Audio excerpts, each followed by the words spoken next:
को जय मसीह की प्यारे भाई बहनों। आज का वचन है लूका अध्याय 17 वचन 11 से पढ़ेंगे। लिखा है कोढ़ के 10 रोगियों को चंगा करना। तो प्रभु इस वचन के द्वारा आप सबको आशीष दे। आगे है परमेश्वर के राज्य का आगमन। प्रभु आप सबको इस वचन के द्वारा आशीष दे। आगे वचन है 18 के धनी व्यक्ति और अनंत जीवन। जो धनी व्यक्ति होते हैं और अनंत जीवन के बारे में बाइबल क्या बताती है, इस बारे में हम वचन से पढ़ेंगे। लिखा है, आइए वचन में चलते हैं। पूरा वीडियो को देखिएगा, वचन ध्यान से सुनिएगा। परमेश्वर इस वचन के द्वारा आप सबको बहुत सारी आशीष दे। लिखा है, ऐसा हुआ कि वह यरूशलेम जाते हुए सामरिया और गलील के बीच से होकर जा रहा था। किसी गांव में प्रवेश करते समय उसे 10 कोढ़ी मिले। 10 कोढ़ी मिले। उन्होंने दूर खड़े होकर ऊंचे शब्द से कहा, हे यीशु, हे स्वामी, हम पर दया कर। क्या कहा? हे यीशु, हे स्वामी, हम पर दया कर। लिखा है, उसने उन्हें देखकर कहा, प्रभु यीशु मसीह ने उन 10 कोढ़ियों को देखकर कहा, जाओ और अपने आप को याजकों को दिखाओ। जाओ और अपने आप को याजकों को दिखाओ। और जाते ही जाते वे शुद्ध हो गए। आमीन, हालेलुया। जब प्रभु यीशु मसीह ने कोढ़ियों से कहा, जाओ अपने आप को याजकों को दिखाओ, तो वो ये नहीं सोचे कि मैं अभी चंगा नहीं हुआ हूँ, मेरा कोढ़ तो अभी गया नहीं, परंतु बाइबल बताती कि वो जाते ही जाते अपने कोढ़ से शुद्ध हो गए। तब उनमें से एक यह देख कर कि मैं चंगा हो गया हूँ, ऊंचे शब्द से परमेश्वर की बड़ाई करता हुआ लौटा। प्रभु यीशु मसीह को जो कहता है वचन के द्वारा कि वो बड़ाई करता हुआ लौटा। आगे लिखा है, और यीशु के पांव पर मुंह के बल गिरकर उसका धन्यवाद करने लगा। हालेलुया। और वह सामरी था। जब वह भाई देखा कि मैं चंगा हो चुका हूँ, मुझे मेरे कोढ़ से आज़ादी मिल चुकी है, वो तुरंत वहाँ से लौट आया और प्रभु यीशु मसीह के पांव पर मुंह के बल गिरकर प्रभु यीशु मसीह का धन्यवाद करने लगा। आगे लिखा है, इस पर यीशु ने कहा, क्या 10 शुद्ध ना हुए थे?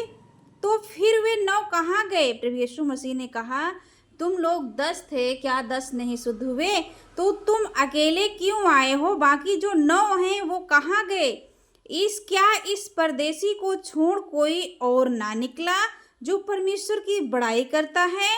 तब उसने उससे कहा, उठकर चला जा, तेरे विश्वास ने तुझे चंगा किया। प्रभु यीशु मसीह ने उससे क्या कहा? उठकर चला जा और तेरे विश्वास ने तुझे चंगा किया। आगे लिखा है, परमेश्वर के राज्य का आगमन। जब फरीसियों ने उससे पूछा कि परमेश्वर का राज्य कब आएगा, तो उसने उनको उत्तर दिया, परमेश्वर का राज्य दृश्य रूप में नहीं आता, और लोग यह न कहेंगे देखो यहाँ है या वहाँ है, क्योंकि देखो परमेश्वर का राज्य तुम्हारे बीच में है। फिर उसने चेलों से कहा, वे दिन कब आएंगे? वे दिन कब आएंगे जिनमें तुम मनुष्य के पुत्र के दिनों में से एक दिन को देखना चाहोगे और नहीं देखने पाओगे? लोग तुमसे कहेंगे, देखो वहाँ है या देखो यहाँ है, पर तुम चले ना जाना और ना उनके पीछे हो लेना, क्योंकि जैसे बिजली आकाश के एक छोर से कौंद कर आकाश के दूसरे छोर तक चमकती है, वैसे ही मनुष्य का पुत्र भी अपने दिन में प्रकट होगा।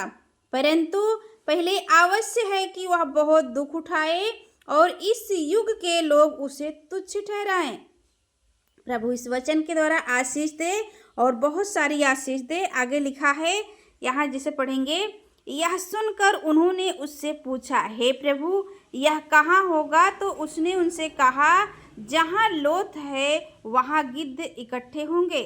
क्योंकि प्रभु का वचन कहता, जो जन खेत में होंगे एक ले लिया जाएगा और दूसरा छोड़ दिया जाएगा। आगे पढ़ेंगे, जो स्त्रियां एक साथ चक्की पीसती होंगी एक ले ली जाएंगी और दूसरी छोड़ दी जाएंगी। तो प्रभु इस वचन के द्वारा आप सबको आशीष दे। इसका मतलब जो धर्मी होंगे, जो पवित्रताई से होंगे, उनको प्रभु अपने वचन के अनुसार उठा लेगा, और जो पापी होंगे, जो अपने मन को अभी नहीं छुड़ाना चाहते हैं, पाप से बदलना नहीं चाहते, वो प्रभु का वचन कहता है कि उन्हें छोड़ा जाएगा, दूसरा छोड़ा जाएगा, क्योंकि ये ऐसा वचन कहता है। तो परमेश्वर आप सबको आशीष दे। God bless you all. जय यीशु।